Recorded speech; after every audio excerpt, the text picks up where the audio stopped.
अपने ऊपर कॉन्फिडेंस रखें। हर कोई आदमी अलग होता है, हर किसी का पढ़ने का तरीका हो सकता है अलग हो। अपनी स्ट्रेंथ पे काम करें, वीकनेस पे भी काम करें, और स्ट्रेटेजी जो भी बनाना है, जिस भी तरह से पढ़ना है, अपने हिसाब से पढ़ें। दूसरों की एडवाइस बहुत ज़्यादा ना लें। यहाँ पे मैंने कुछ बोला, बहुत सारे टॉपर्स आपको कुछ बोलेंगे, वो उनके लिए हो सकता है काम किया हो। जो मैंने बोला वो मेरे लिए काम किया हो सकता है आपके लिए काम ना करे वो।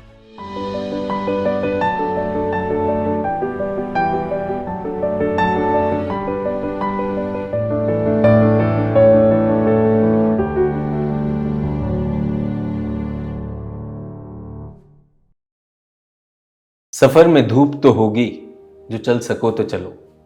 सभी हैं भीड़ में, तुम भी निकल सको तो चलो।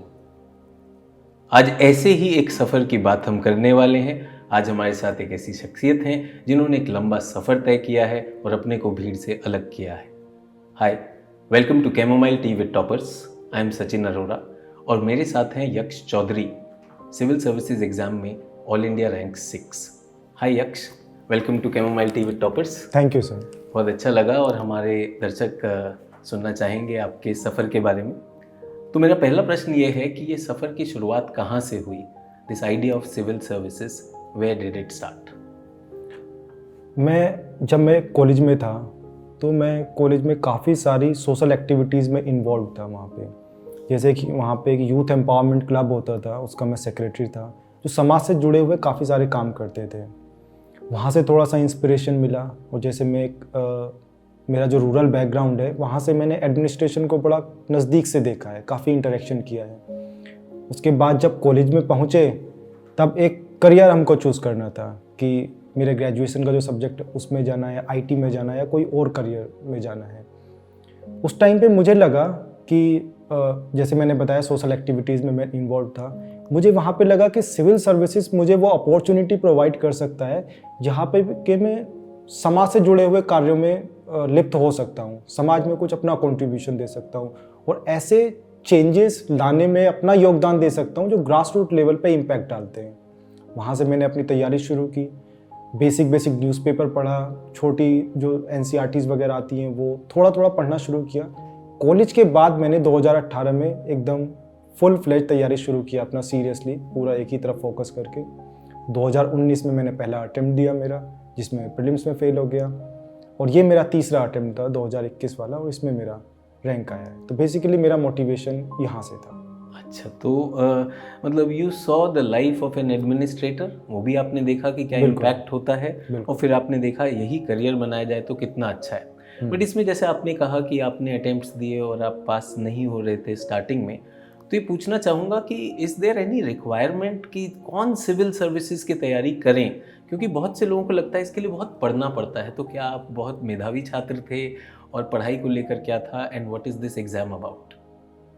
देखिए, सिलेबस बहुत बड़ा है जी, तो पढ़ना तो पड़ेगा। जैसे आपने बोला ना कि सफ़र है, धूप तो होगी जी, पढ़ना तो पड़ेगा।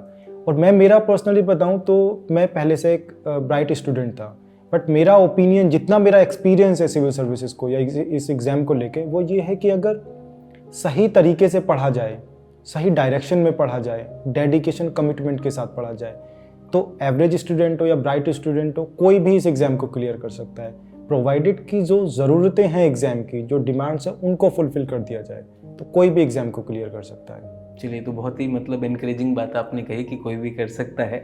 तो थोड़ा सा हमें अपनी एजुकेशन के बारे में बताएं, मतलब कैसा रहा आपका एजुकेशन का सफ़र, and how have you been in academics?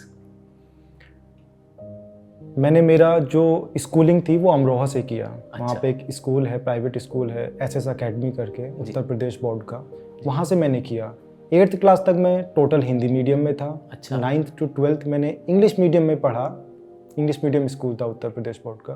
उसके बाद मैं 1 साल के लिए कोटा गया IIT JEE की तैयारी करने के लिए। IIT JEE क्रैक हुआ।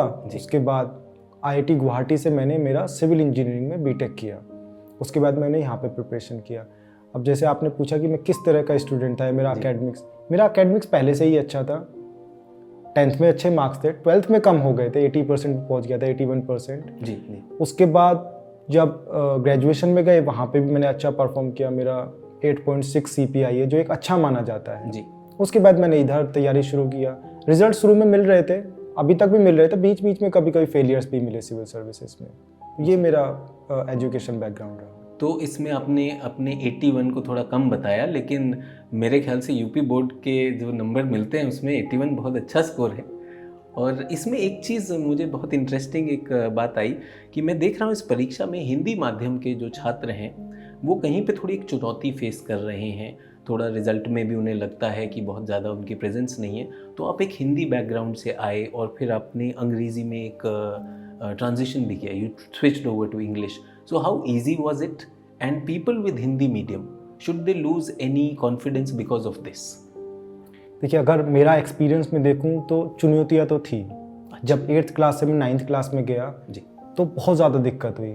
इंग्लिश ज़्यादा समझ नहीं आती थी, लिख नहीं पाते थे, बोल तो अभी भी नहीं पाते हैं। दिक्कतें बहुत सारी आई। जब ग्रेजुएशन में गए वहाँ पे भी दिक्कतों का सामना करना पड़ा। अभी अगर बात करें कि हिंदी मीडियम स्टूडेंट्स के लिए, जितना मेरा एक्सपीरियंस है, जितना मैंने मेरे दोस्तों से बात किया है जो हिंदी मीडियम से हैं, उन्होंने मुझे बताया कि कहीं ना कहीं थोड़ा ट्रांसलेशन में इशू रहता है। यूपीएससी एग्ज़ाम में जो सीसेट का पेपर होता है उसमें इंग्लिश के पैसेजेस आते हैं जी। तो इन सब में कहीं ना कहीं दिक्कत शायद हिंदी मीडियम वाले बच्चे फेस करते हैं, जितना मैंने लोगों से बात किया है। बट मुझे लगता है कि अगर ये दिक्कतें हैं तो हर दिक्कत का सोल्यूशन होता है। बिल्कुल बिल्कुल, आप उसका एग्जाम्पल हैं। हाँ, तो अगर सीसेट में दिक्कत है, प्रैक्टिस करें ज़्यादा से ज़्यादा। जी। इंग्लिश पैसेजेस की बात है तो कहीं से गाइडेंस लें, सीखें उसको। ऐसा ना छोड़ दें कि ये this is not my cup of T, इसको अलग छोड़ दिया जाए कि मैं इसको नहीं करूँगा। बाकी जो मैथ्स और रीजनिंग है 50 सवाल के आसपास आते हैं, एग्जैक्ट मुझे नहीं पता, 48-50 सवाल आते हैं, उन पर थोड़ा सा फोकस करें, सीसेट निकल जाएगा। ट्रांसलेशन की बात है, जैसे अभी हम डीओपीटी में हमारा एक फेलिसिटेशन प्रोग्राम था, वहाँ पे भी ये कुछ बच्चों ने, जो रवि सिहाग है रैंक 18, उन्होंने मुद्दा उठाया था माननीय मंत्री जी जितेंद्र सिंह के सामने कि ट्रांसलेशन में इशू है। तो उन्होंने बताया कि यूपीएससी काफ़ी काम कर रहा है ट्रांसलेशन के ऊपर जी। तो अगर ट्रांसलेशन में आपको हिंदी नहीं समझ आता है, अगर थोड़ा सा इंग्लिश समझ आता है तो उसका ट्रांसलेशन जो है इंग्लिश में देख लें। तो जो दिक्कतें वो तो दूर करनी पड़ेंगी। बाकी इसके अलावा जो मुझे लगता है कि मीडियम ज़्यादा रोल प्ले नहीं करना चाहिए। अगर जहाँ तक मेंस की बात, आप अपने अच्छे आंसर्स लिखें, अच्छे डायग्राम्स बनाएं, अच्छा डेटा बनाएं, अब चाहे वो इंग्लिश मीडियम हो या हिंदी मीडियम। तो वहाँ पे तो मुझे नहीं लगता कि कोई भी इशू होना चाहिए। और पर्सनली मेरा एक्सपीरियंस तो ये रहा कि इंटरव्यू के टाइम पे शायद मुझे हिंदी लेना चाहिए था। अच्छा। और वहाँ पे तो मुझे लगता है डिस्क्रिमिनेशन नहीं होता है। मेरे कई सारे सीनियर्स हैं जिन्होंने हिंदी मीडियम लेके इंटरव्यू देके और बहुत अच्छे मार्क्स भी आए। लास्ट ईयर मुझे याद है मेरे एक सीनियर है गौरव अग्रवाल, 192 रैंक, उन्होंने हिंदी मीडियम से दिया था। जी। उनका अच्छे मार्क्स आए थे, 170s में उनके मार्क्स आए थे, मेरा तो 146 ही था। जी। तो अच्छा परफॉर्म किया जाता है regardless of medium of the exam. जो दिक्कतें हैं आप उनका सामना कीजिए, अगर कोई प्रॉब्लम है हिंदी में उसे फेस कीजिए, दिक्कतों का सॉल्यूशन निकालिए, आगे बढ़िए। तो बहुत ही अच्छी बात है, मतलब हिंदी माध्यम के छात्रों के लिए बहुत अच्छी मिसाल है। आप खुद देख सकते हैं किस तरह हिंदी माध्यम होना किसी भी प्रकार की एक लिमिटेशन नहीं रही, और अपने को जहाँ सुधार की आवश्यकता थी, जहाँ ज़रूरत की आवश्यकता थी, वहाँ पर यक्ष ने वो काम किया। तो यक्ष, मैं ये पूछना चाहता हूँ थोड़ा सा, जब हम बच्चों से ये चीज़ें बता ही रहे हैं तो क्यों नहीं हम थोड़ी प्रीलिम्स की रणनीति से शुरू करें। तो जब आपने कॉलेज में ही थे आप, तो क्या कॉलेज में ही तैयारी शुरू कर दी थी, और या फिर उसके लिए कहीं दिल्ली आना पड़ा, कैसे आपने तैयारी शुरू की? मैंने तैयारी तो मेरा न्यूज़पेपर से स्टार्ट किया था। अच्छा, बहुत अच्छा। न्यूज़पेपर मैंने द हिंदू पढ़ना शुरू किया था। कब, कॉलेज में ही? कॉलेज में लगभग 2016-17 के आसपास। अच्छा। दिक्कतें बहुत आई, समझ नहीं आता था न्यूज़पेपर। उसके लिए गूगल का बहुत सहारा लिया, जो भी समझ आया तुरंत उसको गूगल करते थे। तो फाउंडेशन स्ट्रॉन्ग करना मैंने वहीं से शुरू किया था। उसके बाद मुझे मेरे सीनियर्स ने सजेस्ट किया कि आपका बैकग्राउंड इंजीनियरिंग है, शायद ह्यूमैनिटीज़ के सब्जेक्ट आपको समझना है। तो उसके लिए मैंने दिल्ली आके कोचिंग लिया। अच्छा। गाइडेंस लिया। जी। उसके बाद मैंने अपनी तैयारी पूरी सेल्फ स्टडी पे मेरा बेस था। और जैसे आपने बात की कि प्रीलिम्स की स्ट्रेटेजी के बारे में, प्रीलिम्स कैसे किया जाए। देखिए, प्रीलिम्स का जितना मेरा एक्सपीरियंस रहा है, 2019, 20, 21, 22 का पेपर मैंने बहुत अच्छे से नहीं देखा है। मुझे लगता है कि पेपर की रैंडमनेस शायद थोड़ी कहीं ना कहीं बढ़ गई है। सीसेट मुश्किल हो गया है। बहुत सारे लोग ऐसे हैं जीएस में बहुत अच्छा परफॉर्म करते हैं, बस सीसेट लटक जाता है। जी। सीसेट पे फोकस करना ज़रूरी है। जी। किसी का इंजीनियरिंग बैकग्राउंड है तब भी थोड़ा फोकस करें। ऐसा नहीं कि इंजीनियरिंग वाले सीसेट में अच्छा करेंगे या मैथ्स वाले अच्छा करेंगे। सीसेट पे ध्यान देना बहुत ज़रूरी है। उसके बाद जहाँ तक जीएस की बात है, फोकस हमारा स्टैटिक पे ज़्यादा होना चाहिए। क्योंकि करंट अफेयर्स मेरी ओपिनियन में, मेरी राय में थोड़ा सा रैंडम सा मुझे लगता है आजकल कि हम करंट अफेयर्स बहुत ज़्यादा तैयार करें, पता चले सवाल ना आए उसमें से, या जो सवाल आए करंट अफेयर्स के वो हमने तैयार नहीं किए हो।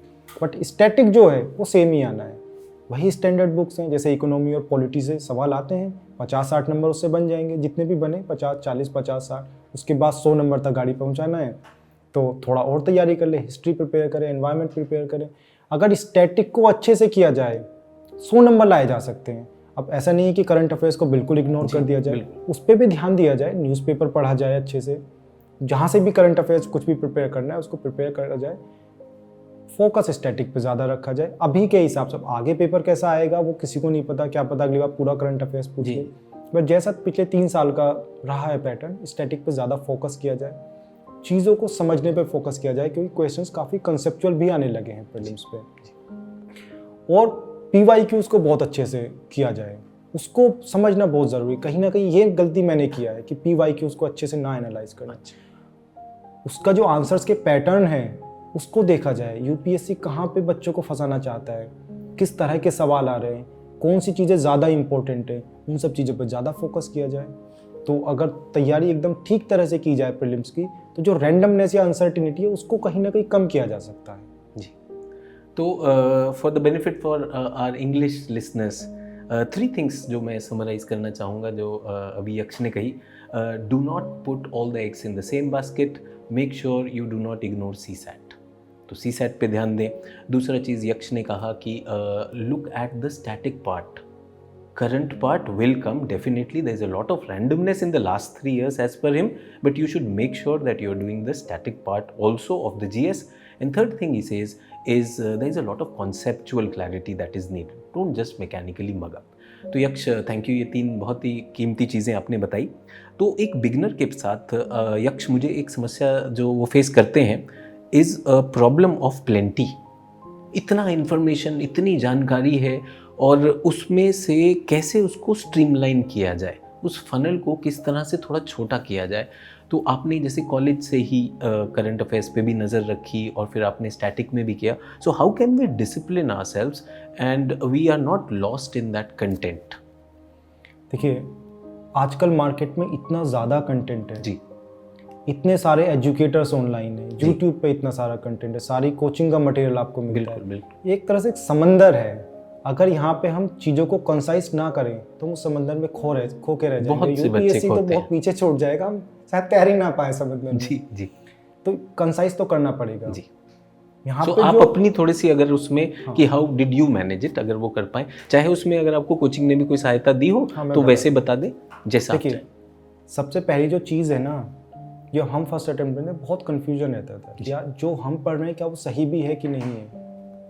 टॉपर्स तो यार ये बताते हैं, सीनियर्स ने ये बताया, टीचर्स ने ये बताया, हम ये पढ़ रहे हैं, शायद काम ना आए। यहाँ पे मैं ये कहना चाहता हूँ कि कोई बुक कोई भी हो, एक बुक चूज़ करें या 2 बुक चूज़ करें जितनी सफिशिएंट हो, उसके बाद कॉन्फिडेंस रखें कि ये बुक हमारा जो बेसिक्स है वो कवर करा देगी। किसी एक बुक से यूपीएससी नहीं पूछेगा, बेसिक्स आप किसी भी 1 या 2 बुक से कवर कर लें, उसके बाद कॉन्फिडेंस रखें। न्यूज़पेपर साथ में पढ़ें, न्यूज़पेपर ज़रूरी है मेरे हिसाब से जी। कॉन्फिडेंस रख के आगे बढ़ें, इधर उधर ज़्यादा ना भागें फिर कि या मैपिंग तो इस कोचिंग इंस्टीट्यूट ने भी निकाल दिया है, मैपिंग मैंने खुद ने भी कर रखा है, मैपिंग का तो एक ऑनलाइन वीडियो भी आ गया है, दोस्तों ने तो 4 जगह से कर लिया है। कुछ नहीं करना है, 1 या 2 चीज़ों पे स्टिक करें। ऐसा नहीं है कि यूपीएससी किसी एक सोर्स से कुछ पूछेगी जी, सब जगह से पूछती है। अपनी कंसेप्चुअल क्लैरिटी जैसे पहले बोला, और खुद के ऊपर कॉन्फिडेंस, चीज़ों को एकदम जो चीज़ें आपको पढ़नी है बस वही पढ़े, फिर इधर उधर ना भागें।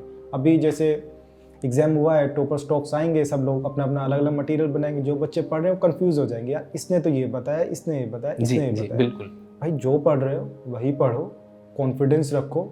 अगर कोई सोर्स खराब है बहुत ज़्यादा, रिव्यूज़ अच्छे नहीं है, उसको छोड़ दो, चेंज कर सकते हो। कोई अगर आपको बुक अच्छी नहीं लग रही है, समझ नहीं आ रही है, कोई दूसरी बुक पकड़ो जो आसान है। बट ऐसा नहीं है कि एक सब्जेक्ट के लिए हमको 4 बुक्स पढ़नी है, 5 बुक्स पढ़नी है। सिलेबस इतना ज़्यादा बड़ा है कि वो सब चीज़ें कवर नहीं हो सकती हैं जी। अगर आप ज़्यादा सोर्सेज पे भागेंगे वो दिक्कत हो सकता है। बट यहाँ पे मेरा जो पर्सनल एक्सपीरियंस है, मैं ये ज़रूर बोलूँगा कि ज़्यादा पढ़ना ऑप्शनल में हेल्प करता है। अच्छा। जो ऑप्शनल के लिए डेप्थ चाहिए हमको अपने आंसर्स में, या जो फ्लो चाहिए आंसर में, जो अंडरस्टैंडिंग चाहिए, उसमें ज़्यादा पढ़ना हेल्प करता है। मैं सोशियोलॉजी में काफ़ी किताबें पढ़ा और उसने मुझे रिजल्ट भी दिया है, मेरा 285 मार्क्स आया, वन ऑफ द हाईएस्ट है। बिल्कुल। तो वहाँ पे ज़रूर हेल्प किया है। बाकी तो जो स्टैंडर्ड बुक्स थी, मैं सिर्फ लक्ष्मीकांत पढ़ा, एनसीईआरटी पढ़ा था, पर मुझे इतना ज़्यादा हेल्प नहीं लगी उससे। जी। लक्ष्मीकांत पढ़ा, स्पेक्ट्रम पढ़ा, उन्हीं को किया बस। ऐसा नहीं कि किसी ने बोल दिया यार प्लासी की बुक पढ़ लो, ये हो सकता है वो किताबें बहुत अच्छी हो, मैंने तो अपने ऊपर कॉन्फिडेंस था कि जो पढ़ रहे हैं ठीक पढ़ रहे हैं, आगे भगवान मालिक है, देखा जाएगा जब एग्जाम आएगा। जी। तो इसमें बहुत आपने मतलब एक फियर हटाया है यहाँ पर। वैसे तो जैसे सभी टॉपर्स हैं उनकी अपनी एक बुक लिस्ट होगी, जैसा आपकी तरफ से भी अगर 3-4 books, because people do see कि आप अगर उनको क्रेडिबल बताते हैं, तो 3-4 बुक्स जो आपको जीएस में सहायता की वो बता दें आप। और बस बुक्स थोड़ा सा मैं चाहूँगा कि अगर आप मेंशन करेंगे। हाँ, मैं मेजर बता देता हूँ, इतना फाइन में तो डिटेल में शायद बच्चे भी कंफ्यूज हो जाए। हाँ बिल्कुल, जो जैसे आपने कहा ना कुछ विश्वसनीय चीज़ें हैं, तो आपके मुंह से भी आएंगी तो बच्चों ने वो बिल्कुल। देखिए, सबसे पहला तो पॉलिटी सब्जेक्ट हमारा, उसमें मैंने पॉलिटिकल थ्योरी के नाम से एक एनसीईआरटी आती है जी, और एक दूसरी एनसीईआरटी आती है इंडियन कॉन्स्टिट्यूशन एट वर्क। इन दोनों को मैंने किया, उसके बाद लक्ष्मीकांत किया। एनसीईआरटी में 2-3 बार ही पढ़ा, शायद 2 ही बार पढ़ा होगा। फिर लक्ष्मीकांत पढ़ा, उसके नोट्स बनाए। मॉडर्न हिस्ट्री के लिए मैंने पहले स्पेक्ट्रम पढ़ने की कोशिश किया, बट मुझे कहीं ना कहीं ये फील हुआ कि लिंकेज की कमी है स्पेक्ट्रम में, कि चीज़ें जो है फ्रेगमेंटेड वे में हैं। अब उसको दूर करने के लिए मैंने एक बिपिन चंद्रा सर की बुक आती है ओल्ड एनसीईआरटी, वो मैं पढ़ा। वो एकदम चीज़ें फ्लो में कहानी की तरह बताई हुई है, उसके मैंने नोट्स बना लिए। उसके बाद मैं सिर्फ स्पेक्ट्रम पढ़ा। उस किताब को मैं 2-3 बार पढ़ा होऊंगा लगभग, पर उसने मेरा एकदम फंडामेंटल्स जो थे, जो एकदम फ्लो में कहानी थी हमारी मॉडर्न हिस्ट्री की, वो कवर कर दिया। उसके बाद स्पेक्ट्रम में पढ़ा।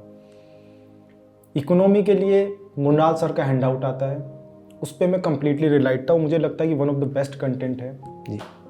ज्योग्राफी के लिए मैं 11th की एनसीईआरटीज पढ़ा, और एक रजंतली मैम के वीडियोस आते हैं यूट्यूब पे जी, उनको मैं किया, वो मुझे काफ़ी अच्छा कंटेंट लगा। वैसे मैं जीसी लियोंग किताब भी पढ़ा, पर मुझे अभी का जो पैटर्न है एग्जाम का, उससे बहुत ज़्यादा हेल्प उसमें मुझे नहीं मिली जी। किताब थोड़ी डिफ़िकल्ट भी लगती है कभी कभी पढ़ने में, तो उसने बहुत ज़्यादा हेल्प नहीं की। तो एनसीईआरटी और रजंतली मैम के वीडियोस मैंने किए।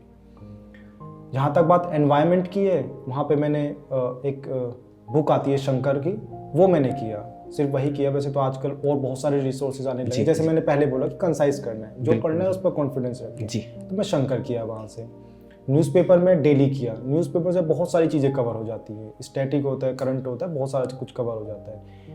इसके बाद आर्ट एंड कल्चर की अगर बात करें तो 11th क्लास की एनसीईआरटी आती है इंट्रोडक्शन टू फाइन आर्ट्स, वो मैं किया। एक नितिन सिंघानिया सर की बुक आती है आर्ट एंड कल्चर के ऊपर, वो मैं किया सेलेक्टिवली, कुछ चैप्टर्स, उसके सारे चैप्टर्स इंपॉर्टेंट नहीं है जी। उसके बाद सब्जेक्ट कौन सा बचता है फिर? कल्चर भी हो गया, इतिहास भी हो गया, साइंस एंड टेक एक एरिया है जो थोड़ा चैलेंजिंग है आजकल। मुझे तो पर्सनली एक्सपीरियंस मेरा तो ये रहा है कि साइंस एंड टेक जो पूछते हैं ना, वो जो कॉमन चीजें चल रही होती हैं हमारे जो आसपास की अप्लाइड साइंस है वो ज़्यादा पूछते हैं। वैसे last year question basic physics से ही पूछ लिया था, ये गैस के ऊपर कुछ रखते हैं, उसका ऐसा कुछ क्वेश्चन था। बट जो बेसिक चीज़ें पूछते हैं आजकल, तो इन डेप्थ में साइंस एंड टेक पढ़ना मुझे तो लगता है कि बहुत ज़्यादा वो नहीं है। बट जैसे बायोटेक के क्वेश्चंस आते हैं जी, कि डिज़ाइनर बेबी, इस तरह के क्वेश्चन जो आते हैं, उसके लिए मैंने गाइडेंस लिया था हिमा बिंदु मैम से, जब मैंने कोचिंग लिया था वहाँ पे वो पढ़ाया करती थी जी। वो बहुत अच्छा उनके नोट्स है, मुझे लगता है हर साल 1-2 सवाल उनके नोट्स से आते थे, बहुत अच्छी बात। फिर विनोय सर ने पढ़ाया था स्पेस, वो मैं रिवाइज करके जाता था।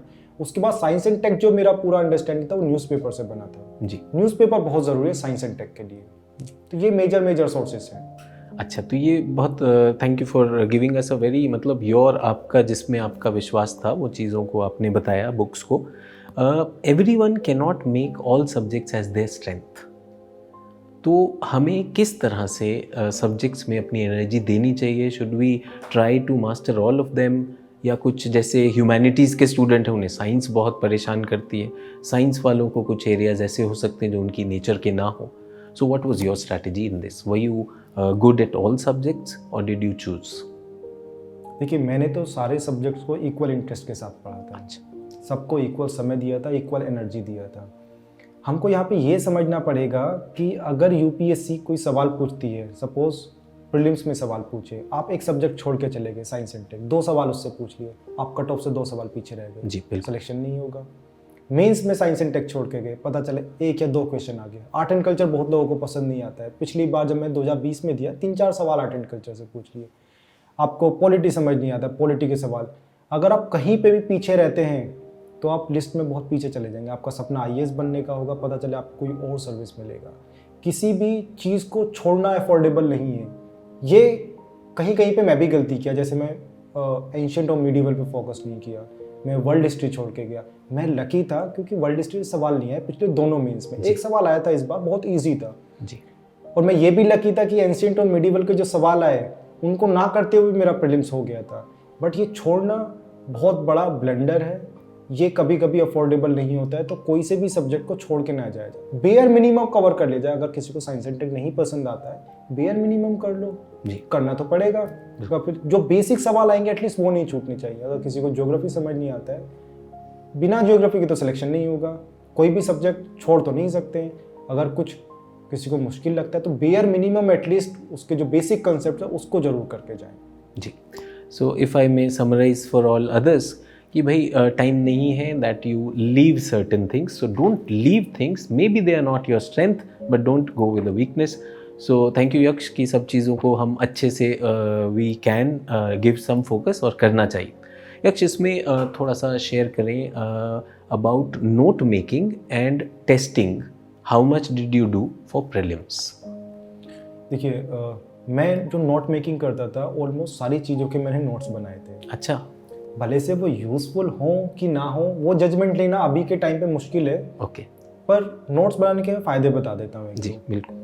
सबसे पहले तो रिवीजन इजी हो जाता है। जब एग्ज़ाम नज़दीक आता है तो हम सारी चीज़ें रिवाइज नहीं कर पाते और तब जो दिमाग में फियर होता है कि यार मेरा ये सब्जेक्ट छूट गया, वो सब्जेक्ट छूट गया। बट अगर आप नोट से रिवाइज कर लें तो एकदम से कॉन्फिडेंस आता है कि सारी चीज़ें थोड़े समय में रिवाइज हो गई है। दूसरी चीज़ ये कि जो डिफ़िकल्ट कंसेप्ट्स होते हैं, जब हम उनके नोट्स बनाते हैं, उनको पेन एंड पेपर पर लिखते हैं तो चीज़ें क्लियर हो जाती हैं। जैसे कभी कभी न्यूज़पेपर में ऐसे एडिटोरियल्स आते हैं जो थोड़े से हमको मुश्किल लगते हैं, या एक जैसे समंदर जैसा खो जाते हैं, उसमें पॉइंट समझ नहीं आता है। तो उनको पॉइंट्स को नोट डाउन कर लिया जाए तो एडिटोरियल डिस्कशन जो एडिटोरियल होता है वो तो क्रिस्टल क्लियर हो जाता है कि इसमें ये इश्यूज बताए गए हैं, ये इसमें सॉल्यूशंस बताए गए हैं।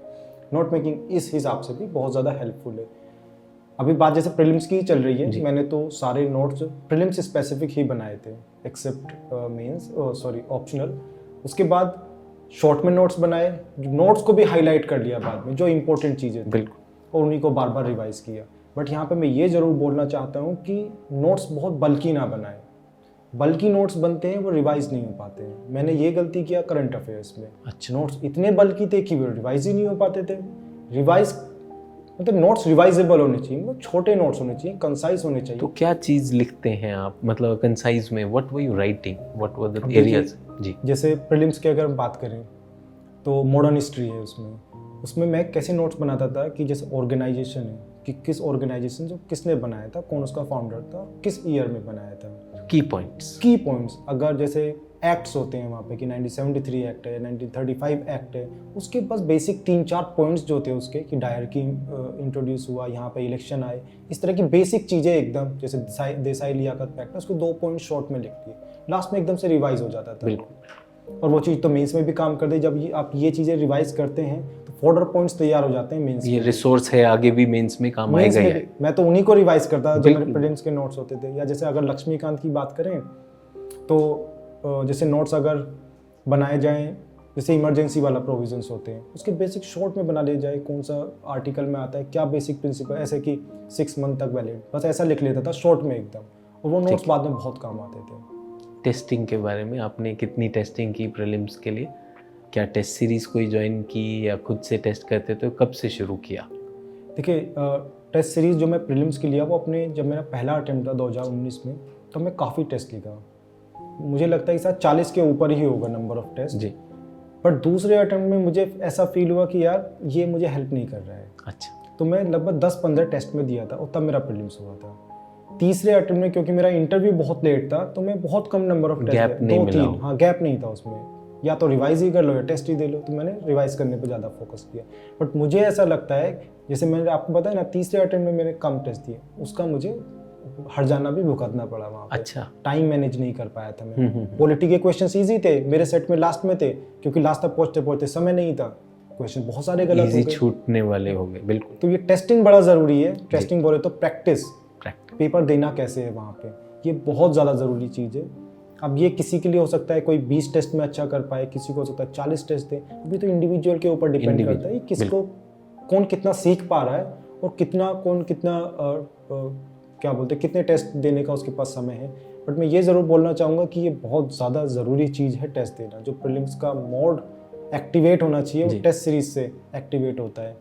इसके साथ मैं ये भी क्लियर कर दूं, मेरे एक्सपीरियंस के हिसाब से मैं टेस्ट को as a source of knowledge नहीं लेता था, क्योंकि जिस तरह के प्रीलिम्स जितना अनसर्टेन है, प्रोबेबिलिटी एकदम ना के बराबर है कि उससे कुछ रिपीट हो उन सब क्वेश्चन से। जी।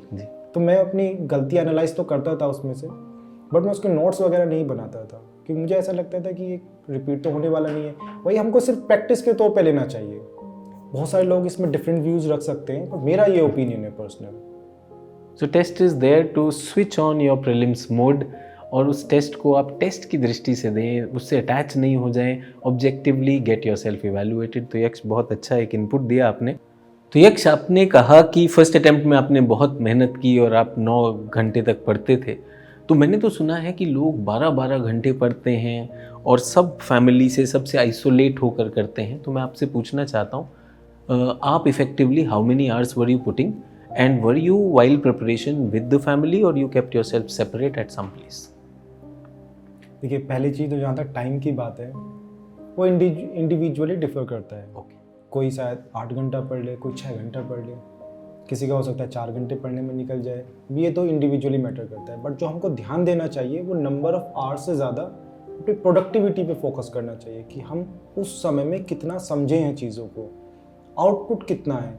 अब अगर कोई 10 घंटे पढ़े और सिर्फ पढ़ने के तौर पर रीडिंग मारना है, रीडिंग मार रहे हैं, अल्टीमेटली शाम में पहुँचे कि कुछ समझ ही नहीं आया हमको, तो पढ़ तो 10 घंटे लिए, बहुत सेटिस्फेक्शन से अंदर से, बट आउटपुट ज़ीरो है एकदम।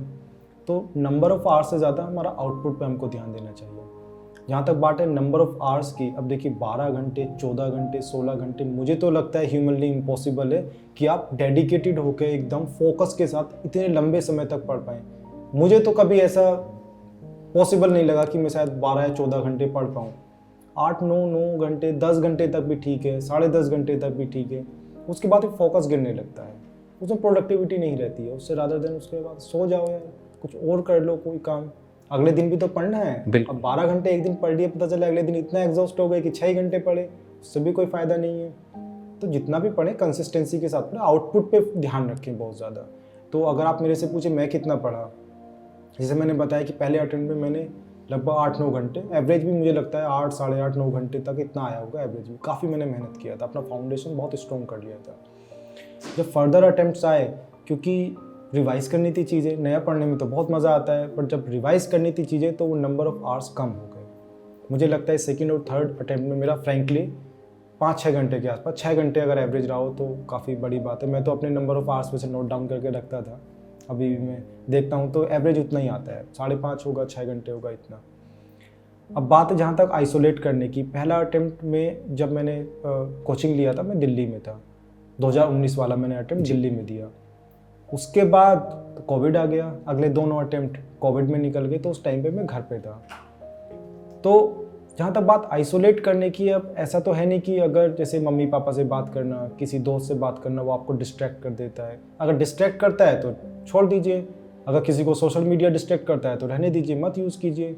हमारा तो ऐसा था कि हमको जो चीज़ें अच्छी लगती थी, जो चीज़ें यूपीएससी की जर्नी में हेल्पफुल थी, हमें एक स्टेप आगे लेके जाती थी, वो सब चीज़ें तो हम करते थे। जैसे फेसबुक था, उस पर न्यूज़पेपर के जो पेजेस थे उनको लाइक कर लिया, ट्विटर पे अच्छे लोगों को फॉलो कर लिया, कोरा पे अच्छे आंसर्स पढ़ लिए। इस तरह से जो चीज़ें प्रोडक्टिव थी, जो चीज़ें हमें यूपीएससी की जर्नी में हेल्प करती थी, वो सब चीज़ें करें। बाकी अगर डिस्ट्रैक्शंस होते हैं किसी को तो उसको छोड़ दें, सिंपल है। मोबाइल अगर डिस्ट्रैक्ट करता है तो भाई अलग हटा के रख दो मोबाइल को, बिल्कुल। सोशल मीडिया करते हैं तो डीएक्टिवेट कर दो, डिलीट कर दो अकाउंट। अल्टीमेटली एम तो यूपीएससी निकालना है ना। जो भी दिक्कत है उनको सीधा हटा दो, ना रहेगा बांस ना बजेगी बांसुरी। और जहाँ तक बात है, अब देखिए पेरेंट्स से तो बात करना ज़रूरी है, अल्टीमेटली वही सपोर्ट कर रहे हैं, फाइनेंशियली, इमोशनली, हर तरह से वही सपोर्ट कर रहे हैं, उनसे तो बात करना ज़रूरी होता है, उनसे तो कट ऑफ नहीं हो सकते हैं। अगर कोई दोस्त परेशान करता है बार बार कॉल करके, उससे कट ऑफ हो जाइए। कोई आदमी अगर आपको डीमोटिवेट करता है, मत कीजिए उससे बात, तो सब अपने हाथ में है बिल्कुल। तो जो चीज़ें अगर आपको यूपीएससी में अगर एक स्टेप आगे लेके जाती है, वो काम करिए।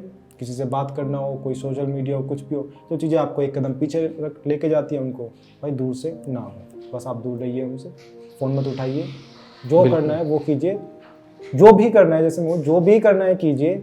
यूपीएससी की जो रास्ता है उसमें एक कदम आगे आप बढ़ जाएं उस चीज़ से, चाहे वो कुछ भी हो।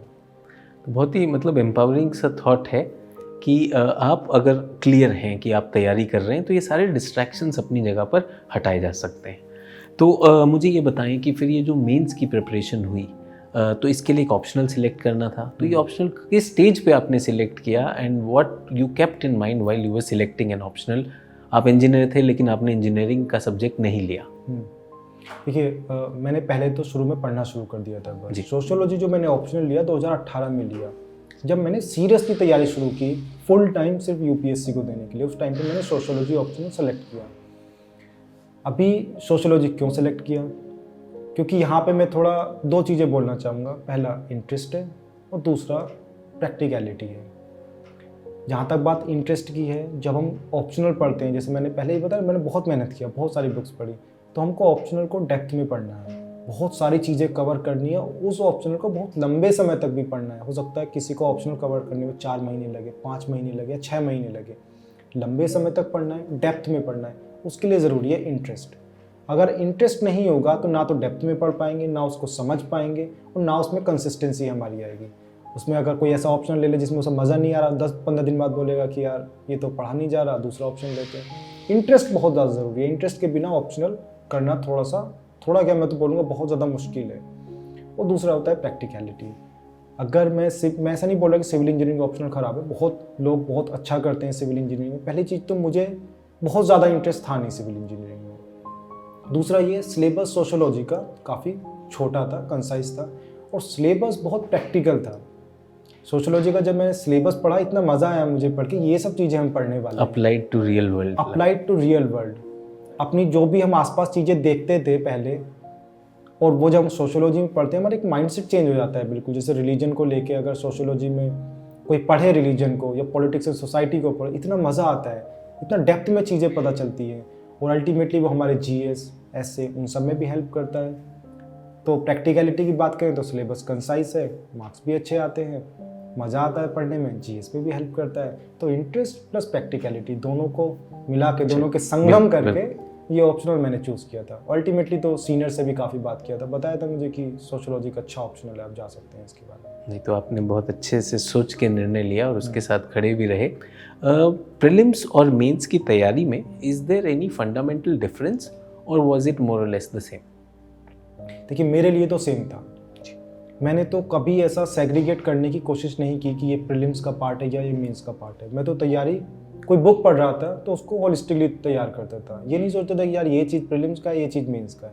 पढ़ते थे, सबको पढ़ते थे, बढ़िया से पढ़ते थे। जब प्रीलिम्स आता था उसके 2 महीने पहले जो प्रीलिम्स स्पेसिफिक चीज़ें होती थी, जैसे नेशनल पार्क्स पूछते हैं, आर्ट एंड कल्चर में बुद्धिज़्म पूछ लेते हैं, जैनिज़्म पूछ लेते हैं, या फिर जो बहुत फैक्चुअल चीज़ें होती थी, उन सबको प्रीलिम्स के 2 महीने पहले तैयार करना शुरू करते थे। जैसे रिवर्स होता है हमारा, मैपिंग, जो भी चीज़ें हैं प्रीलिम्स स्पेसिफिक, उनको करते थे। बट जहाँ उससे अलग बात है, उन 2 महीने को अगर छोड़ दें, तो मैं तो एकदम इंटीग्रेटेड वे में प्रीलिम्स और मेंस दोनों की तैयारी करता था। क्योंकि मुझे ऐसा लगता है जो चीज़ें हम मेंस के लिए पढ़ते हैं वो प्रीलिम्स में काम आती हैं, जो प्रीलिम्स के लिए पढ़ते हैं वो मेंस में काम आती हैं। अभी अगर मेंस का कोई क्वेश्चन आता है, उसमें आप फैक्ट जो आपने प्रीलिम्स में याद किए हैं उस पर मेंशन करें, फोल्डर पॉइंट्स की तरह से काम करते हैं। जो कंसेप्ट्स आप मेंस के लिए पढ़ते हैं उन्हें प्रीलिम्स में यूज़ करें, प्रीलिम्स में बहुत सारे कंसेप्चुअल क्वेश्चंस आते हैं। तो ये जो सेग्रीगेशन हम करते हैं, मुझे लगता है ये करना सही नहीं है, ये फ्यूटाइल साबित हो सकता है। अच्छा, आप तैयारी एकदम सही से करें, दोनों को साथ लेके चलें, डिफ्रेंशिएट ज़्यादा ना करें। अब लास्ट ईयर मुझे याद है क्वेश्चन शायद पंची कमीशन या सरकारिया कमीशन पे था जी। बच्चे तो सोचते हैं कि यार ये तो मेंस का पार्ट है, बट सवाल तो प्रीलिम्स में भी था। बहुत सारे कंसेप्चुअल क्वेश्चंस आते हैं, जैसे लिबर्टी का क्वेश्चन आ जाता है, आर्टिकल 14 का लास्ट टाइम कितना कंसेप्चुअल सा सवाल था, इकोनॉमी में इतने कंसेप्चुअल सवाल आते हैं। तो ये सेग्रीगेशन ना करते हुए दोनों को एक साथ लेके चलें। मेरे ख्याल से 2022 का जो प्रीलिम्स में है उसमें भी काफ़ी आईआर के क्वेश्चन आए हैं, जो दिखाता है कि ये सेग्रीगेशन शायद इतना समझदारी वाली बात नहीं है। और जो हम मेंस के लिए पढ़ते हैं ना, जो कंसेप्चुअल क्लैरिटी अंडरस्टैंडिंग होती है, उससे प्रीलिम्स में जो जुगाड़ लगता है ना, जो एजुकेटेड गेसिंग अब उसको बोलते हैं, वो करने में आसानी हो जाती है। हम चीज़ों को रिलेट कर पाते हैं, कहीं से थोड़ा सा क्लू भी हमारा आंसर निकाल ले जाता है प्रीलिम्स में। बिल्कुल। तो इसको डिफरेंशिएट ना करके दोनों की एक साथ, मैं तो बोलता हूँ दोनों की नहीं, तीनों की एक साथ, इंटरव्यू को भी साथ लेके चले। बहुत अच्छा, ये बहुत ज़्यादा ज़रूरी चीज़ है जी। तो यक्ष, एक चीज़ मुझे बहुत अच्छी लगी, आपने कहा कि अभी भी कुछ आपके पास लिखे हुए हैं कि आपके टाइम, आप कितना टाइम रखते थे। तो यक्ष, ये जो टाइम टेबलिंग है ना, ये हर कोई करना चाहता है लेकिन होता नहीं है। बिल्कुल। तो अब मैं इस पर कुछ ऐसा कहूँ कि आप भी कुछ बताएं तो वो व्यवहारिक नहीं होगा, क्योंकि एक let me ask you a practical question. We get very little time between prelims and mains, so 3 months were there, how did you plan it? 3 month wise मतलब आपने कैसे उसे खंडों में बांटा? How would you plan it so that people can get a practical glimpse of it? मेरा planning बहुत ही ज़्यादा खराब था। अच्छा। अभी जो भी सुन रहे हैं प्लीज़ मेरी बात को ना सुन, मेरी बात को सुने भी तो उसको नेगलेक्ट कर दे, माने ना उस चीज़ को। प्रीलिम्स और मेंस के बीच में मैंने कोई जो प्लान बनाना चाहिए था, मैं उस प्लान बनाने में फेल हो गया। अच्छा। ऑलमोस्ट दोनों मेरे अटेम्प्ट में, दोनों मेंस में मैं ऑलमोस्ट सारे टाइम सोशियोलॉजी पढ़ता रह गया। जब एग्जाम नज़दीक आ जाता था, 4-5 दिन बचता था, तब लगता था जीएस छूट गया अब तो। फिर जल्दी जल्दी में मेंस 365 उठाया, प्रीलिम्स के नोट्स रिवाइज किए जीएस के, और पेपर देने चले गए। मैं अगेन फिर से बोलूँगा, शायद मैं लकी था कि मेरे मार्क्स आ गए। बाकी ये चीज़ बहुत गलत है कि एक ही चीज़ पर फोकस करते रहे, सोशियोलॉजी सोशियोलॉजी सोशियोलॉजी, जीएस एकदम भूल गए, आंसर राइटिंग नहीं कर पाए, टेस्ट सीरीज नहीं लगा पाए, ये बड़ा गलत है।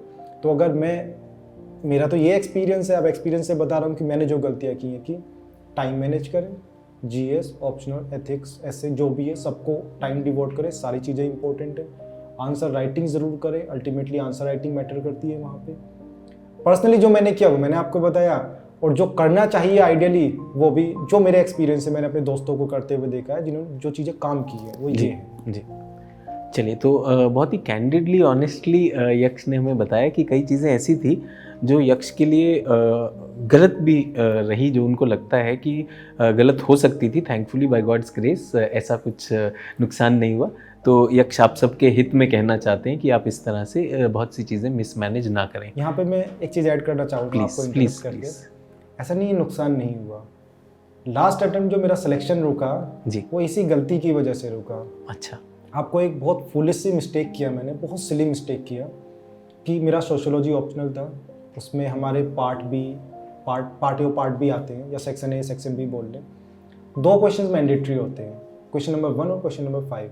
उसके बाद 3 क्वेश्चंस हमको ऑप्शनल होते हैं जो हमको कहीं से भी चूज करके कर सकते हैं, बट उसमें से एक मैंडेटरी होता है कि आप एक पार्ट से अटेम्प्ट करें। जी जी बिल्कुल। अभी हमने प्रैक्टिस कम किया था आंसर राइटिंग का, और हमको ये चीज़ नहीं पता थी। वैसे इंस्ट्रक्शंस होती हैं, पर जल्दी जल्दी में कौन इंस्ट्रक्शंस पढ़ता है पेपर में। हमने क्या किया, पेपर 2 में सारे क्वेश्चंस पार्ट बी से अटेम्प्ट कर दिए 3 में, जिसकी वजह से एक क्वेश्चन रद्द हो गया। अल्टीमेटली मेरा 937 मार्क्स आया था, 944 कट ऑफ था, 7 नंबर से मेरा रहा था। तो शायद अगर वो ठीक हुआ होता तो शायद, ये रिग्रेट मुझे जब रिजल्ट आया बहुत हुआ कि यार शायद वो ठीक हो जाता तो शायद आईपीएस तक पहुंच जाते या कोई भी सर्विस मिल जाती। बिल्कुल बिल्कुल। ये किस चीज़ की वजह से, आंसर राइटिंग नहीं किया जी। ये जो मिस्टेक है, ये मेरा पूरा अटेम्प्ट खराब कर दिया था। उसमें बहुत भारी मुझे इसका हर्जाना भुगतना पड़ा लास्ट अटेम्प्ट में। बिल्कुल, मैं तो कहूँगी तो एक क्लरिकल मिस्टेक होगी कि इंस्ट्रक्शंस दिए हुए कि बोथ पार्ट से आपको करने हैं, आप एक पार्ट छोड़ देते हैं। तो बिल्कुल है, तो ये एक व्यवहारिकता है। This gives you a practical exposure before going to the exam कि you do write those tests.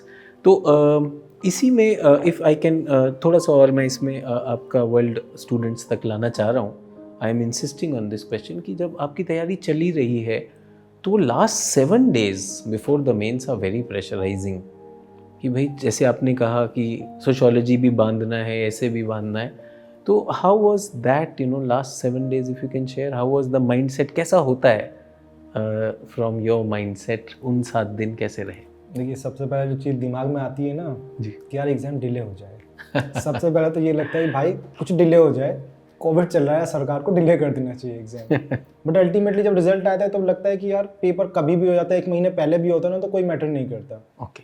Last 7 दिन में ऐसा नहीं है कि हम कुछ पढ़ के बहुत कुछ एक्स्ट्रा ऑर्डिनरी कर सकते हैं। जो पूरे पिछले सालों में आपने मेहनत की है, काम वो आने वाली है। लास्ट 7 दिनों में कुछ कुछ छोटी छोटी चीज़ें इनोवेट कर सकते हैं या कुछ चीज़ें ऐड ऑन कर सकते हैं। क्या ऐड ऑन कर सकते हैं? डेटा ऐड ऑन कर सकते हैं, कुछ डायग्राम सीख सकते हैं, या फिर कोई इंट्रोडक्शन कोई बहुत अच्छा मिल जाए उसको याद कर सकते हैं। ऐसे के लिए कोट्स यूज़ कर सकते हैं। ऑप्शनल के लिए थिंकर्स याद कर सकते हैं, कुछ डेटा फैक्ट्स थिंकर से रिलेटेड या सोशोलॉजी से रिलेटेड वो सब सीख सकते हैं।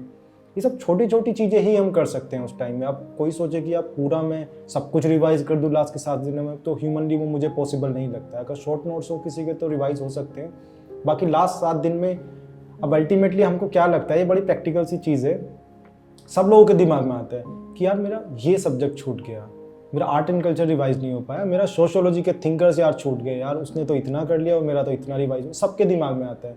दिमाग में ये रखें कि भाई जितना पढ़ लिया है वो सफिशिएंट है, क्वेश्चन डायरेक्ट नहीं आने वाले। अगर आपने आर्ट एंड कल्चर अभी 7 दिनों में रिवाइज नहीं किया है तो 2 महीने पहले रिवाइज किया था, उससे काम चल जाएगा। कॉन्फिडेंस रखें कि जितना आता है वो काफ़ी है। और मेंस में स्पेशली कुछ रटी रटाई चीज़ें बहुत ज़्यादा काम आती नहीं है। सब एनालिसिस बेस्ड क्वेश्चंस होते हैं, जो आपने पहले की जो आपकी अंडरस्टैंडिंग और समझ है उसी से आपके आंसर्स बनने हैं।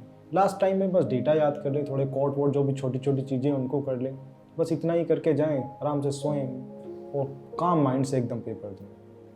So very practical advice. Last 7 days you cannot cook the food, but जो खाना बन गया है उसको सजा सकते हैं कि किस तरह से, कोई कोट, कोई इंट्रोडक्शन। और एक बहुत ही प्रैक्टिकल सी बात कही यक्ष ने कि डोंट थिंक कि वही चीज़ रटी रटाई आएंगी, वट एवर वी मेमोराइज। और मेरे ख्याल से यक्ष मैं इसमें पूछना भी चाहूँगा, थोड़ा अजीब सा मुझे भी लगता है कि अगले दिन ही न्यूज़पेपर में आ जाता है कि प्रीलिम्स के इतने क्वेश्चन हमारे आए और मेंस के एज इट इज़ आ गए।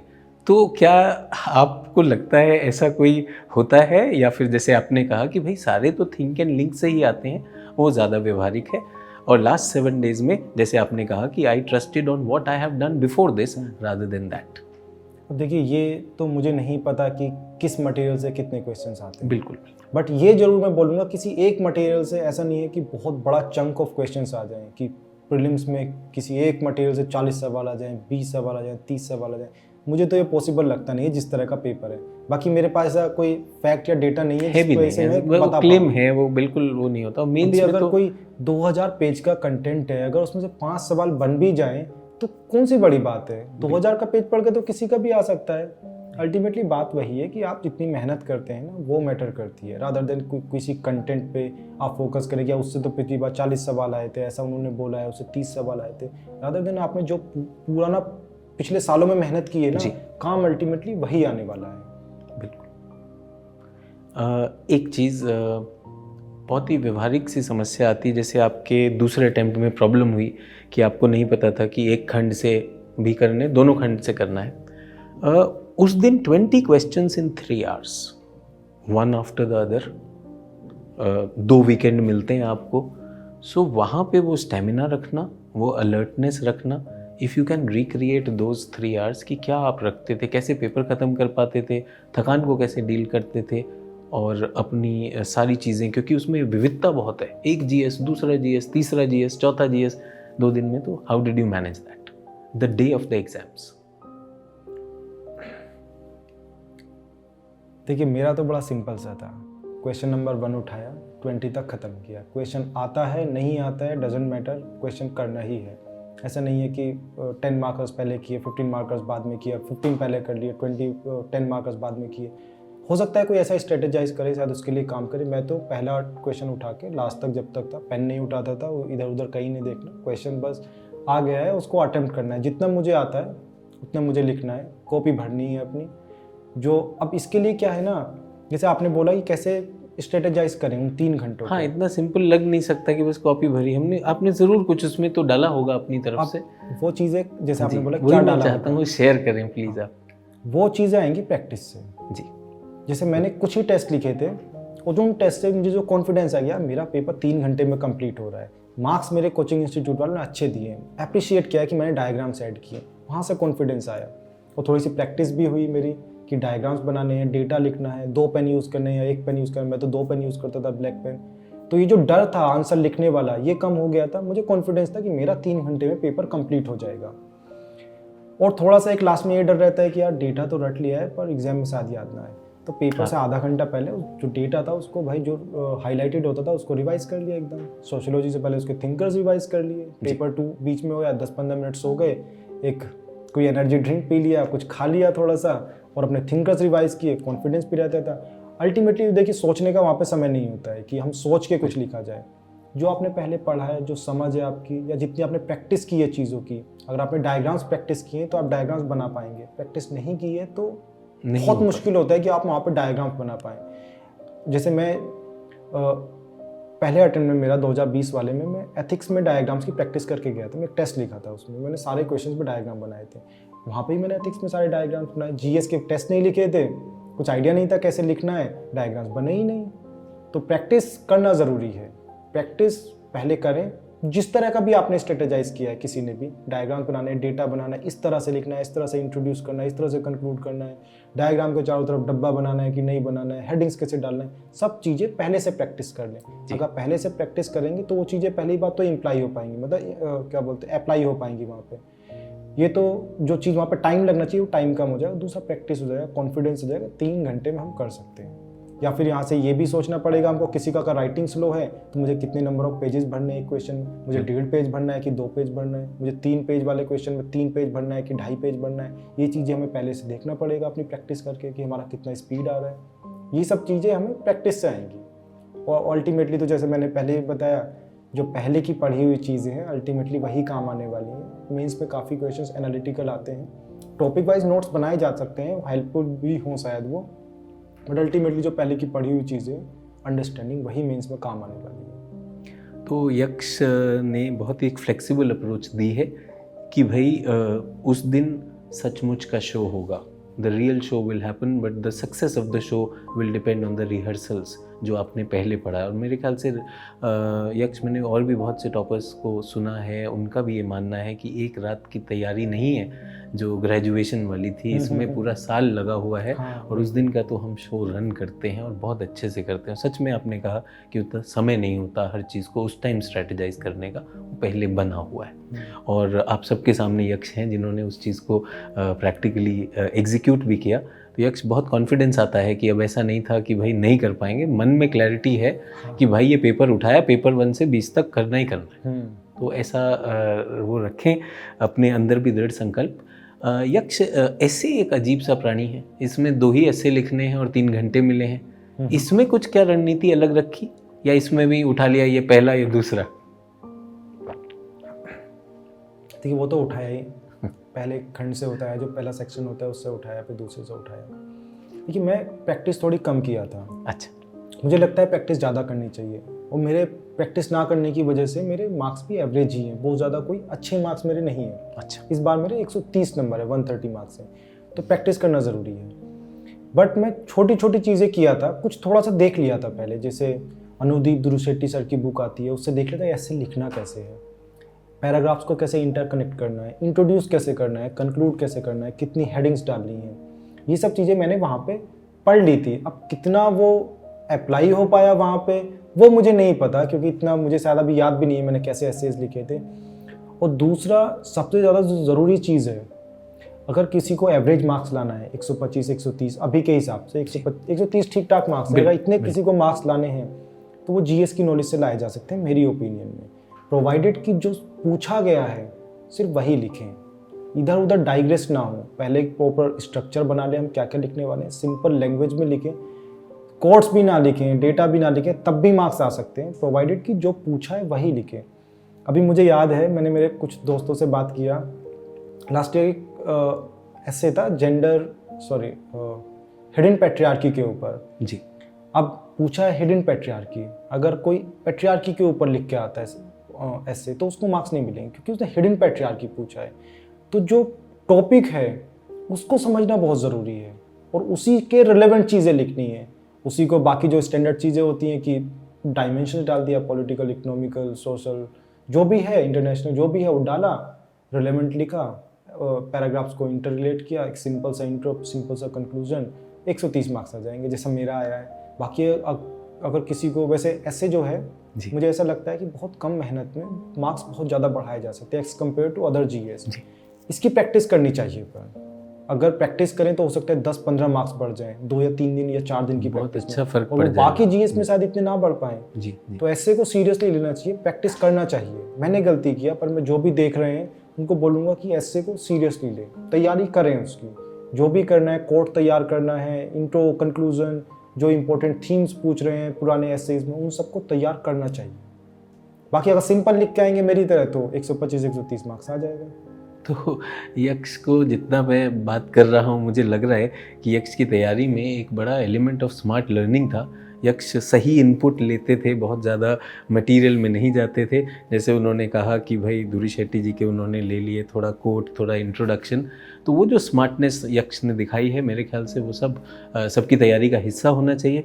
और ऐसे का जो यक्ष ने has brought a very important point, the amount of work you put in your optional and GS, the returns that you get, उस मामले में ऐसे can be a mind of marks. बहुत सारे मार्क्स आपको मिल सकते हैं, तो बिल्कुल तैयारी करनी चाहिए। तो थैंक यू यक्ष, बहुत प्रैक्टिकल एडवाइस दी आपने इसमें। यक्ष, फिर उसके बाद रिजल्ट आ गया और इंटरव्यू की कॉल आ गई। क्या आप अपेक्षा कर रहे थे कि इंटरव्यू आएगा, और जब आया तो कैसा लगा? देखिए, जब पिछली बार मेरा इंटरव्यू का कॉल आया था 2020 वाले अटेम्प्ट में, तब मैं एक्सपेक्ट नहीं कर रहा था, क्योंकि मैंने सोशियोलॉजी में कांड में करके आया था, उसमें ब्लंडर करके आया था। उसमें मुझे उम्मीद कम थी कि भाई इस बार हो सकता है कि इंटरव्यू कॉल ना आए। मुझे उम्मीद नहीं थी कि इंटरव्यू कॉल आएगा। इंटरव्यू कॉल आया तो बड़ा अच्छा लगा। इस बार जब मैं मेंस दे के आया तो इस बार मुझे 100% पता था कि जब पिछली बार 50 नंबर का छोड़ के कॉल आ सकता है, तो इस बार तो उससे इम्प्रूव भी किया है, कॉल तो आएगा। अब फाइनल रैंक कितनी आए वो नहीं पता थी, पर इंटरव्यू कॉल के लिए मैं श्योर था। तो बहुत अच्छी बात है। तो आपको मतलब अपनी तैयारी पे इतनी श्योरिटी तो आ गई थी कि भाई होगा ही होगा। तो जब इंटरव्यू आया तो कैसा लगा? जब कॉल आया पहले, व्हाट वाज दैट फीलिंग? तब तो अच्छा तो लगा, और लगा कि इस बार पॉसिबिलिटी है कि लिस्ट में नाम आ जाएगा, क्योंकि इस बार कोई ब्लंडर नहीं किया है जी। अच्छा तो लगता है। उसके बाद फिर इंटरव्यू की तैयारी शुरू की धीरे धीरे। और आप कह ही रहे थे कि आप इंटीग्रेटेड तैयारी कर रहे थे, तो इंटरव्यू के लिए भी कुछ तो तैयार थे, बट क्या कुछ विशेष करना शुरू किया यहाँ पर? मैं इंटीग्रेटेड तैयारी प्रीलिम्स और मेंस के लिए किया। इंटरव्यू पे मैं फेल हो गया वहाँ पे। अच्छा, करना चाहिए था मुझे, वो मैं नहीं कर पाया। अच्छा, बताइए। क्योंकि मुझे जो लगता है, जो पर्सनैलिटी टेस्ट है, उसका नाम ही पीटी है, पर्सनैलिटी टेस्ट, वो पर्सनैलिटी 1 या 2 महीने में डेवलप नहीं की जा सकती है। बिल्कुल। Over the time, over the years, बहुत ज़्यादा उसमें एफर्ट डाल के तब वो डेवलप होती है। पर्सनैलिटी तो जब हम जन्म लेते हैं, हमारा पूरा सोशलाइजेशन, हमारा बैकग्राउंड, हम किस तरह के लोगों से मिलते हैं, किस तरह से बात करते हैं, हमारा लहजा क्या है बात करने का, वो सब चीज़ें हमारी पर्सनैलिटी का पार्ट है। पर्सनैलिटी वहीं से डेवलप होती है। अभी चूंकि हम तैयारी शुरू किए हैं तो पीटी का अब सोचते हैं, पहले से तो नहीं सोचते जब 11-12 में। तो अभी हमको क्या करना चाहिए स्टैंडर्ड वे में? क्योंकि मैंने नहीं किया, गलती की मैंने, जो मैंने मेरी गलतियों से सीखा। जब तैयारी शुरू करें, प्रीलिम्स और मेंस की तो करेंगे ही साथ में, पीटी का एटलीस्ट नोटिफिकेशन में ये देख ले कि किन चीज़ों पे जजमेंट होता है वहाँ पे। पीटी में थोड़ा सा बताना चाहूँगा, पर्सनैलिटी टेस्ट, प्रीलिम्स ना समझे। अच्छा, हाँ सही बोल रहे हैं। पर्सनैलिटी टेस्ट, उसमें जैसे होता है कि जो स्टैंडर्ड चीज़ें हैं कि हमको कॉन्फिडेंस होना चाहिए, आंसर्स में स्ट्रक्चर होना चाहिए, जो भी हमारा बैकग्राउंड है, हॉबीज, उनमें इन डेप्थ हमको पता होना चाहिए। ये सब चीज़ें नोटिफिकेशन में लिखी हुई। सोशल ट्रेट्स होना चाहिए, जैसे एम्पैथी होना चाहिए, ऑनेस्टी होना चाहिए, इंटीग्रिटी होना चाहिए। ये सब चीज़ें पहले से ही इनकलकेट करें धीरे धीरे अपनी पर्सनैलिटी में। मेंस के बाद करने में मुश्किल आती है, मुझे मुश्किल आई थी, नंबर भी मेरे नहीं आए, 154 आए इस बार जी। तो अब किसी का ऐसा हो सकता है कि किसी का, जैसे मेरा मेंस अच्छा था, कम आंसर राइटिंग करके मेंस अच्छा हो गया। किसी का ऐसा हो सकता है कम तैयारी करके इंटरव्यू का बहुत अच्छे मार्क्स ले आए। मेरे भी बहुत सारे दोस्त हैं, मेरे एक दोस्त है सुमित कुमार माथवा, वो कम तैयारी करके अच्छे मार्क्स ले आता है इंटरव्यू का, उनके लिए ठीक है। बट जिनका इंटरव्यू में जिनको डर लगता है, तैयारी प्रीलिम्स और मेंस जब करें उसके साथ करें। अगर हम अपने दोस्तों से भी बात करें, अपने पेरेंट्स से बात करें, तो उस वे में बात करें जैसे हमें इंटरव्यू में बात करना है। अपने आप को जो ऑफिसर लाइक क्वालिटीज़ है पहले से डेवलप करना शुरू करें, तभी अच्छे मार्क्स आ सकते हैं। स्पेशली उनके लिए जिन लोगों का, जैसे मेरा, जिन लोगों का पर्सनैलिटी टेस्ट या इंटरव्यू कमज़ोर रहता है, वो पहले से तैयारी करें। किसी का कम्युनिकेशन वीक है, हो सकता है किसी का मदर टंग हिंदी हो या मदर टंग इंग्लिश हो, फिर भी वो कम्युनिकेशन में दिक्कत हो, मतलब कि उनके आंसर्स में स्ट्रक्चर ना हो, या फिर अपने से सीनियर आदमी से बात करने में वो कॉन्फिडेंट ना हो। इन सब चीज़ों को पहले से इनकलकेट करना पड़ेगा हमें, तभी हमारा जो पर्सनैलिटी टेस्ट है उसमें अच्छे मार्क्स आ पाएंगे। अभी सबके लिए वैलिड नहीं है, बिल्कुल, क्योंकि जिन लोगों का अच्छा होता है वो लोग तैयारी ना भी करेंगे तब भी अच्छा होगा। और जिन लोगों का अच्छा नहीं होता है मेरे जैसे लोगों के लिए, उनको पहले से तैयारी करनी चाहिए। तो यक्ष इंटरव्यू हो गया, उसके बाद आप लौटे, तो वर यू अश्योर्ड कि यार इस बार हो जाएगा, या फिर से प्रीलिम्स की तैयारी में लग गए थे? देखिए, एश्योर्ड तो नहीं था, क्योंकि इतने सारे पेपर्स होते हैं, कहीं भी अगर कुछ भी फॉल्ट होता है तो हो सकता है हम लिस्ट से बाहर हो जाएं।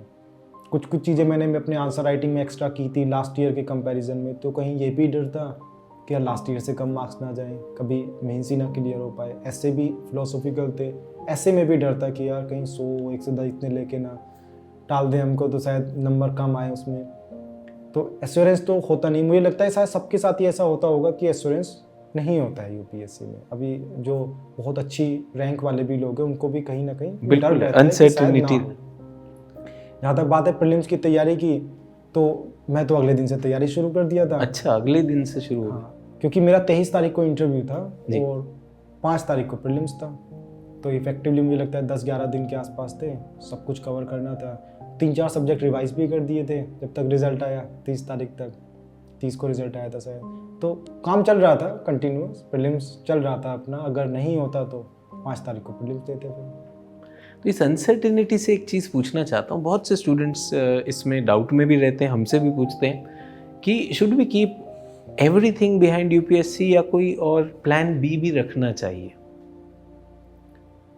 अगर प्रैक्टिकली होके सोचें, थोड़े से रियलिस्टिकली, तो यूपीएससी का एग्ज़ाम अनसर्टेन है। बहुत कम सीट्स हैं, बहुत ज़्यादा कैंडिडेट्स हैं, बहुत ज़्यादा नंबर ऑफ स्टेजेस हैं, कहीं भी थोड़ा सा भी सिली मिस्टेक हुआ, इधर उधर हुआ, हम बहुत ज़्यादा डिजर्विंग भी हो सकते हैं, तब भी प्रोबेबिलिटी ये है कि शायद बाहर हो जाए उससे। थोड़ा सा यहाँ पे हमको प्रैग्मेटिकली सोचना चाहिए। प्लान भी रखना एक अच्छी चीज़ है मेरे हिसाब से यूपीएससी की जर्नी में। मैंने भी रखा था, मैंने 2019 में असिस्टेंट कमांडेंट का एग्ज़ाम दिया था, जिसमें सिलेक्शन भी हो गया था। अच्छा। और उसका मैंने बाद में जो एक्सटेंशन या ईयूएल होता है, एक्सटेंशन ले लिया था उसमें, अभी भी उसमें ईयूएल चल रहा है मेरा। प्लान भी रखना मेरे हिसाब से अच्छा है जी। तो ये बहुत व्यवहारिक सी चीज़ है जो आपने कही, और आपने देखा यक्ष के पास सिविल्स की तैयारी कर रहे हैं, और यक्ष मेरे ख्याल से इस प्लान बी में आपने थोड़ा इसमें फिर से स्मार्ट लर्निंग दिखाई, क्योंकि उन दोनों पेपर्स का शायद सिलेबस भी लगभग सेम ही है। बहुत से लोग स्टेट पीसीएस भी करते हैं, क्या वो भी एक प्लान बी माना जा सकता है? उसकी भी तैयारी साथ में चल रही है, या वो डिस्ट्रैक्शन है? मुझे तो लगता है बहुत सारे लोग क्लियर भी कर लेते हैं यूपीएससी के साथ साथ जी, जी। वो भी एक अच्छा ऑप्शन है, पीसीएस भी अगर कोई कर सकता है, यूपीएससी की जो हम तैयारी कर रहे हैं उससे डिस्ट्रैक्ट हुए बिना अगर कोई कर सकता है पीसीएस भी, तो भी एक अच्छा ऑप्शन हो सकता है जी। तो यक्ष जब रिजल्ट आया तो वो दिन कैसा था, कहाँ थे आप, और किसने खबर दी, या आप ही ने नेट पे देखा, एंड हाउ वाज द जोश? जब रिजल्ट आया मैं तो घर पे था, घर पे थोड़ा इंटरनेट की कमी थी, तो अच्छा, टाइमली अपडेट्स नहीं मिल रहे थे जी। तो मेरे दोस्त ने मुझे फ़ोन किया, बताया कि यार तुम्हारा 6th रैंक है। मुझे लगा 6th तो नहीं आ सकता, 6th तो ड्रीम कम ट्रू। उसने मुझे पीडीएफ दिया, मैंने उसको ये फिर से बोला, यार तू पीडीएफ मुझे एडिट करके दिया है, तो मजाक कर रहा है मेरे साथ। बट फिर और लोगों के कॉल आने शुरू हुए कि यार तुम्हारा हो गया ऐसा, तब पता चला। इनफैक्ट मैं तो अपना पीडीएफ भी 2-3 दिन बाद चेक किया कि भाई नाम है भी कि नहीं है। दोस्तों ने सबने बताया था, सब लोग तो खुश थे, रिएक्शन बहुत अच्छा था सारे फैमिली मेम्बर्स का। उनको तो शायद पहले से ही कॉन्फिडेंट था कि कर लेगा। अब ऐसा होता है ना कि पढ़ने में तेज है, बीटेक किया है, आईआईटी गया है, तो हो ही जाएगा इसका। तो रियलिटी तो हमको पता होती है ना कि इतना अनसर्टेन है जी। तो उनको तो बहुत ज़्यादा सरप्राइज नहीं होता है, सरप्राइज तो हमको होता है कि यार हो गया, बस पता नहीं कैसे, बस हो गया। वो पेरेंट्स को तो खुशी तो रहती है जी। तो हाउ वाज द सेलिब्रेशन? जैसे आप अमरोहा से आते हैं और आपने बताया कि लाइक फैमिली फार्मिंग बैकग्राउंड है, सो कैसा माहौल था? मतलब are you seen as a role model over there कि हमारे यहाँ से एक लड़के ने क्लियर किया है? How was it a few days after that, अगर आप शेयर करें?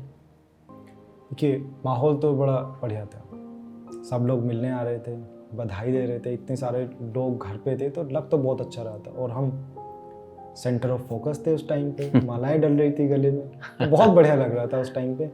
अभी बाकी लोग कैसे देखते हैं, रोल मॉडल की तरह देखते हैं कि नहीं देखते हैं, अब ये तो मुझे नहीं पता। और जितने लोगों से मैं इंटरेक्ट किया, वो शायद उनको जो बच्चे भी थे या जो यूपीएससी की तैयारी कर रहे थे मेरे एरिया से, उनको कहीं ना कहीं कॉन्फिडेंस ज़रूर मिला कि आपने कैसे तैयारी किया, मतलब इस बैकग्राउंड से, या फिर कोई अमरोहा से पढ़ के भी अच्छा निकाल सकता है।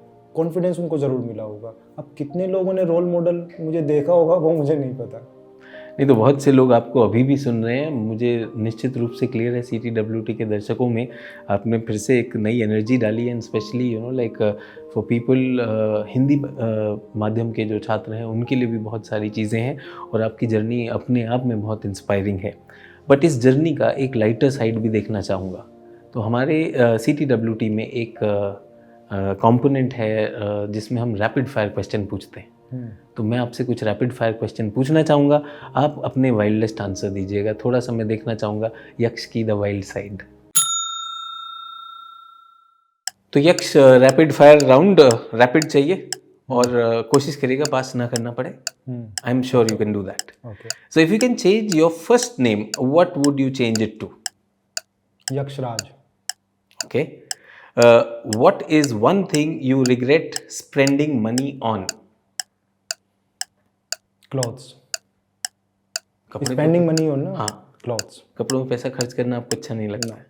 चलिए, क्या चीज़ में अच्छा लगता है अगर पैसे खर्च करने हो तो? बुक्स बुक्स में and gadgets. Okay, books and gadgets.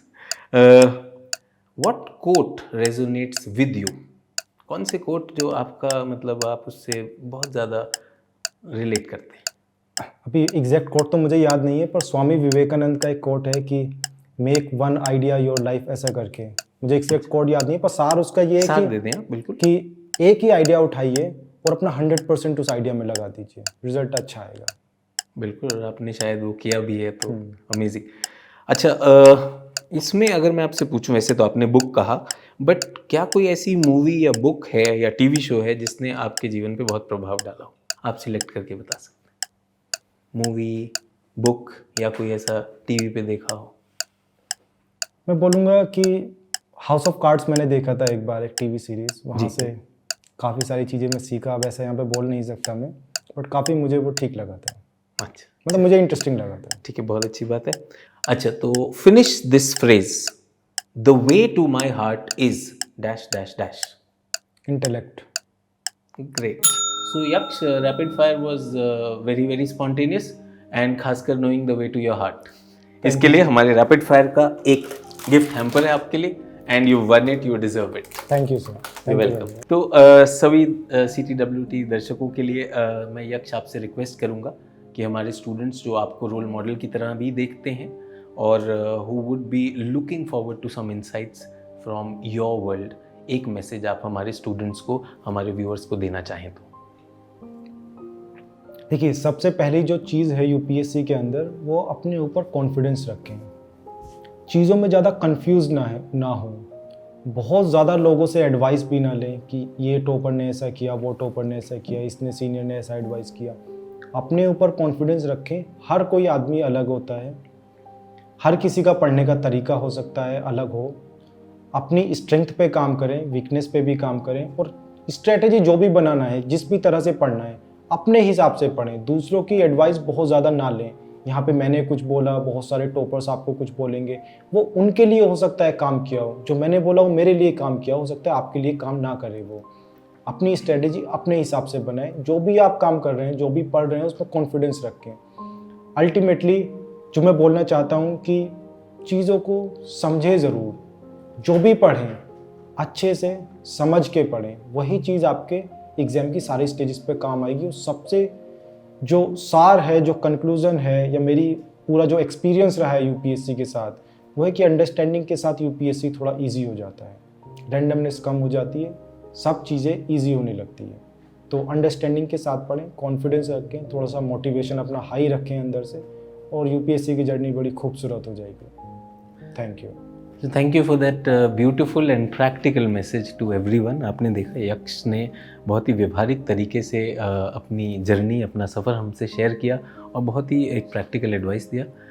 यक्ष, you were very humble and it was a pleasure talking to you। So this was the CTWT and we hope all the viewers liked it। आपके comments और feedback हम देखना चाहेंगे। We will look forward to a new CTWT episode soon with you। Thank you।